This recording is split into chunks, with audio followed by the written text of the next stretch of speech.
mencanangkan Pancasila sebagai dasar negara. Pancasila jadi diri bangsa, kebebasan bangsa, dan diangkat atau tempat-tempat yang sangat terhormat ya, di dalam kita berbangsa dan bernegara ini sebagai dasar negara. Nah, ini oleh Bung Karno disosialisasikan di forum-forum internasional. Jelasnya di forum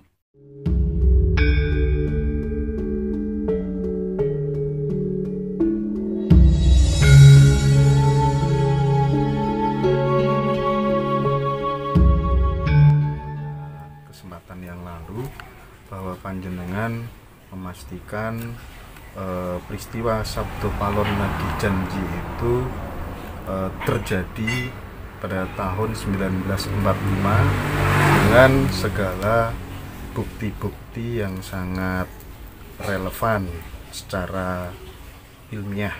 Nah, saya pengen ada penegasan lagi terkait dengan hal itu. Kelanjutannya bagaimana, Pak Gatot? Monggo. Terima kasih ya. Jadi dalam kesempatan ini saya mau menambah ya, dan memperjelas tentang dari Sabdo Palon itu berkaitan dengan perubahan peradaban yang tadinya kan ditandai dengan tonggak yang sebetulnya proklamasi kemerdekaan bangsa dari belenggu penjajahan, sehingga pada tahun 45, tepatnya 17 Agustus 45 itu kita menancapkan tonggak proklamasi. Yang lebih relevan lagi karena ini sehubungan dengan ajaran paham yang menurut Bung Karno disebut sebagai berlakunya sistem yang berkaitan erat dengan jati diri bangsa, yakni Pancasila itu. Nah, di sini perlu kami tambahkan bahwa kenapa yang Pancasila itu levelnya mendunia, walaupun diawali dengan berlaku di Indonesia. Pertama, itu pada saat Bung Karno mencanangkan Pancasila sebagai dasar negara. Pancasila jadi diri bangsa, kebebasan bangsa, dan diangkat atau tempat-tempat yang sangat terhormat ya, di dalam kita berbangsa dan bernegara ini sebagai dasar negara. Nah, ini oleh Bung Karno disosialisasikan di forum-forum internasional. Jelasnya di forum Perserikatan Bahasa Bangsa. Ada tiga tokoh kita yang mensosialisasikan paham atau ideologi Pancasila ini. Di sini saya sebut ideologi ya. Jadi bagi kita harus demikian. Walaupun beberapa puluh tahun yang lalu masih ada dari bangsa kita itu yang mengatakan bahwa itu bukan ideologi. Nah, itu silakan, itu hak mereka masing-masing. Tapi sekarang ini sudah banyak dan bahkan mayoritas kita itu sudah mengakui tentang Pancasila itu. Jadi Bung Karno menyampaikan tentang paham atau ideologi Pancasila ini dalam forum internasional di pertemuan bangsa-bangsa di Gedung Perserikatan Bahasa Bangsa. Untuk menjelaskan apa Pancasila itu, sambil mengatakan bahwa yang telah diproklamasikan itu dasar negara adalah Pancasila, dan Bung Karno menjelaskan apa Pancasila itu. Berikutnya, Bung Karno juga pernah mengirimkan seorang tokoh di dalam pertemuan antar bangsa di PBB ya. Tokoh itu kalau tidak salah Kiai Agus Salim. Kiai Agus Salim juga dalam pertemuan itu menyampaikan sesuai dengan pesan Bung Karno tentang apa Pancasila itu. Nah, Bung Karno berarti sangat percaya pada Agus Salim, percaya bahwa Kiai Haji Agus Salim akan menjelaskan Pancasila itu dengan tepat. Nah, yang menarik setelah Kiai Haji Agus Salim ini pulang ke Indonesia, beliau bercerita, dan ceritanya ini sempat disiarkan di radio, waktu itu di Biskop. Biskop itu setiap kali mau main ada ekstra itu pasti dokumentasi negara, film dokumenter yang disampaikan. Itu ada yang menarik begini, Kiai Haji Agus Salim itu orangnya memang unik. Jadi beliau itu pakai kumis ringkip gini ya, terus pakai jenggotnya muter melengkung ini, jenggotnya itu putih melungker.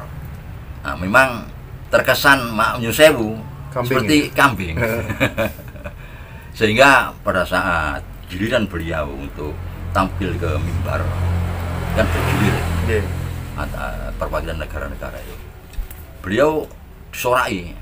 Dan ada juga sekelompok peserta itu yang ngeledek dengan mengatakan empek gitu. Kiai Agus Salim tenang aja.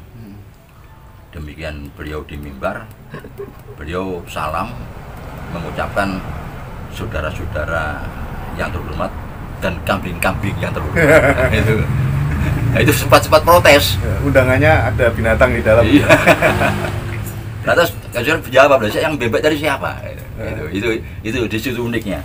Sehingga dengan cerita itu selalu dicangking di dalam setiap kita berbicara tentang masalah Pancasila di forum internasional pada apal-apal kemerdekaan. Itu akhirnya menjadi terkesan kita. Nah, yang lebih terkesan lagi setelah Kiai Haji Agus Salim itu menerangkan tentang Pancasila, beliau kembali duduk.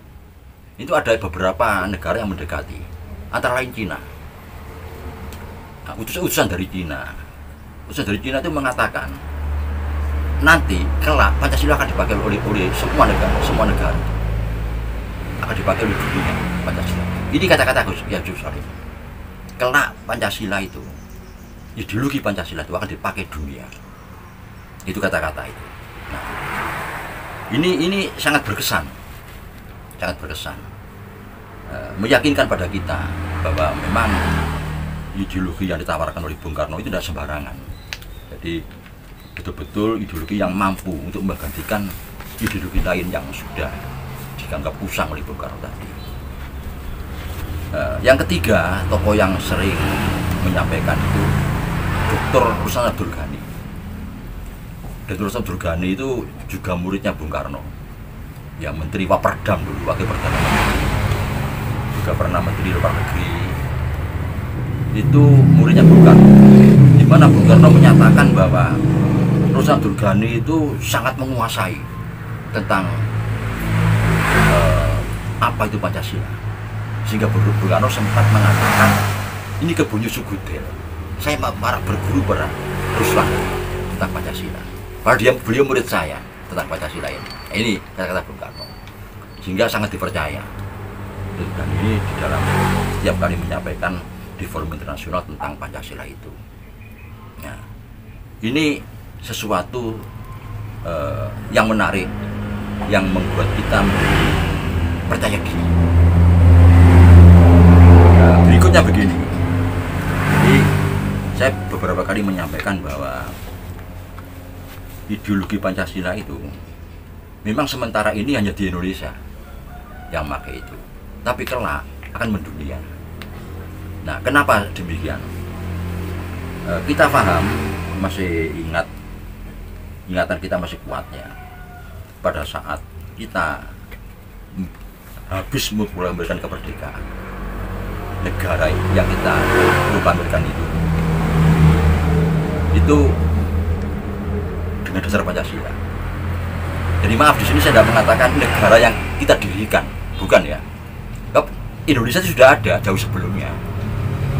Sebelum merdeka itu sudah ada. Pernah bernama Mojopahit, pernah bernama Singosari, pernah bernama Paguyuban. Nah, pada saat bernama Mojopahit terpotong, terpenggal karena dihancurkan oleh bangsa luar. Dan akhirnya kita terjajah selama ratusan tahun, dan akhirnya kita kembali merdeka dari penjajahan. Sehingga saya katakan bahwa diproklamirkan saja. Nah, gangguan-gangguan yang muncul dari dalam, rongrongan dari dalam, dan serangan dari luar, itu selalu mengarah kepada digantinya Pancasila sebagai dasar negara. Itu yang sering terjadi. Jadi setiap gangguan yang mengganggu jalannya pemerintahan, mengganggu pembangunan, itu salah satu tujuan pokoknya adalah menggantikan Pancasila sebagai dasar negara. Tapi berkali-kali muncul selalu tunda dan gagal. Mulai dari gerakan MUSO, ya, PKI MUSO yang kiblatnya itu Rusia, DITI, PRRI, Permista, NII, Komando Jihad, itu terus sampai G30 SPKI yang akan menggantikan Pancasila ini dengan ideologi lain, liberal dan sebagainya. Tapi semua gagal.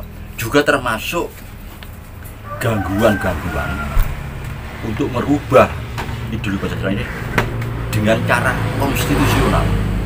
Ini yang perlu kita pahami. Yang tadinya berbentuk unkonstitusional, jadi melawan konstitusi, jadi makar sifatnya, memberontak. Tapi ada juga gerakan yang konstitusional